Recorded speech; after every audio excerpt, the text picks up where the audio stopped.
These are my first impressions on the Renew Run 3 by Nike. Throughout the video, I'll give you my thoughts on the shoe so far when wearing them while running, training, and casually. The Renew Run 3 has not officially released in the US yet, but I noticed that it became available at some point between April and May in Nike Mexico. The shoe is set to retail for $85 US, which is $5 cheaper than the Renew Run 2 last year, and I also got these in US size 11, which is true to size for me. This 2022 version of the Renew Run changed the overall design and aesthetic that we saw in the previous two generations of the shoe. The shoe's now a bit flatter against the ground, it has a new upper, the foam feels slightly softer and bouncier, but it still has a dual density midsole. This dual density midsole was my favorite thing about the Renew Run 2, and it's also my favorite feature on this one, especially for running. The higher density foam covers everything except for the heel, and Nike claims that this is the softest the foam has ever been. And it definitely feels a little bit softer, but especially bouncy, which has been helpful with my strides by adding a little bit more energy return. Also, whenever my foot strikes the ground, the softer foam helps a lot with impact reduction and protecting you from injuries. This also holds true for the lower density foam at the heel, which actually has the Renew pattern on it compared to the rest of the midsole. The upper has also been decent, but there's a few things that I'm still not quite sure about. The new material, and really the entire shoe, feels incredibly high quality, and when I first saw the shoes, it was hard to believe that they were less than $100 US.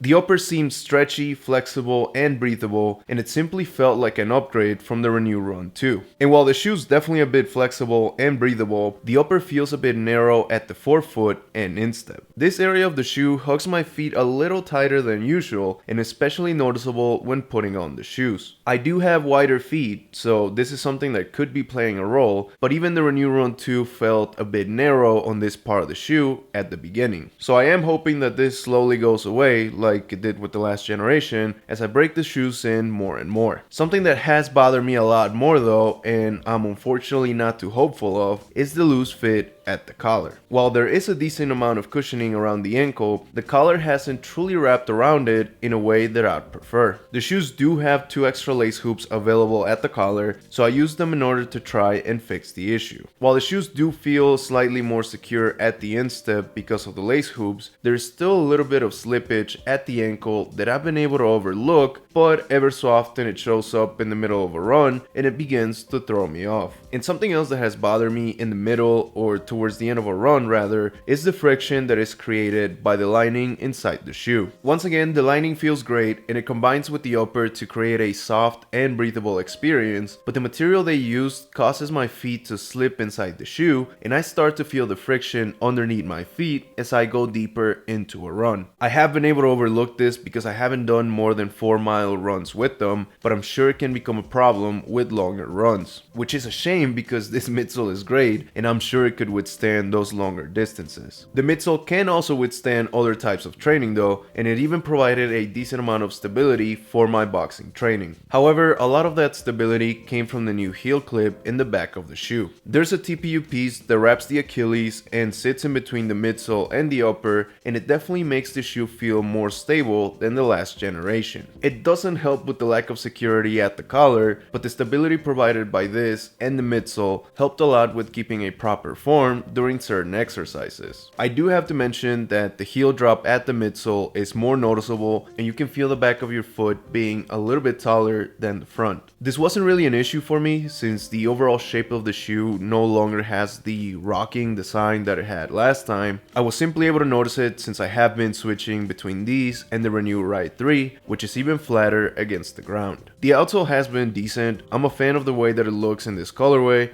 Well, I'm actually a fan of this colorway overall. It doesn't feel like the most efficient rubber though, as the grip still hasn't been the best in the dusty surfaces here in Mexico. Casually, the shoe's quite comfortable. I had a flight to the US for some work stuff and I wore them for the entire flight. The lack of security at the ankle wasn't a big issue and the midsole was amazing to walk around the airport. The more narrow fit at the instep and forefoot definitely got more noticeable as the day went on though, and it became a bit tiring once I got home. Standing in multiple lines with them wasn't terrible either, I'm just not sure how comfortable they might be if you have to stand for a few hours due to the heel drop. Aesthetically, I'm a huge fan of the design and colorway, and I don't mind wearing these with jeans, and for once, I might actually prefer this look over shorts and athletic outfits. I will continue testing the Renew Run 3 and also comparing them to the Renew Run 2 in a future video, but before we do that, make sure you watch the first impressions video on that shoe if you haven't already.